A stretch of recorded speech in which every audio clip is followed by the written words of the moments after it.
વડોદરા જિલ્લા કોંગ્રેસ દ્વારા સત્યના વિજયની પદયાત્રા યોજતા પોલીસ દ્વારા અગ્રણીઓ કાર્યકરોની અટકાયત કરી હતી।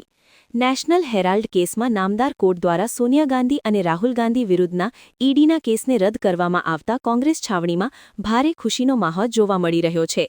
કોર્ટના આ ચુકાદાને સત્યની જીત ગણાવી વડોદરા જિલ્લા કોંગ્રેસ સમિતિ દ્વારા આજે વિજયોત્સવ સ્વરૂપે સત્યના વિજયની પદયાત્રાનું આયોજન કરવામાં આવ્યું હતું।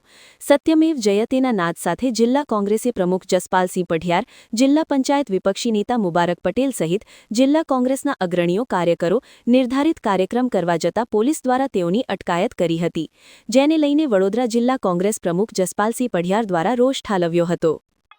જે પ્રકારે દિલ્હીની રાહુલ સ્ક્વોડ દ્વારા આદરણીય સોનિયાજી અને રાહુલજી ઉપર જે રીતે સરકાર ઈડીનો ઉપયોગ કરીને રાહુલજી અને સોનિયાજી પર ખોટા જે કેસો કર્યા, એ ખોટા કેસો કોર્ટે ઝાટકની કાઢીને એ દૂર કર્યા છે અને ઈડીની ઝાટકની કાઢી છે ને આવી રાજકીય કિન્નાખોરી ના રાખવામાં આવે એ પ્રકારનો પણ નામદાર કોર્ટે એમને નિર્દેશ કર્યો છે।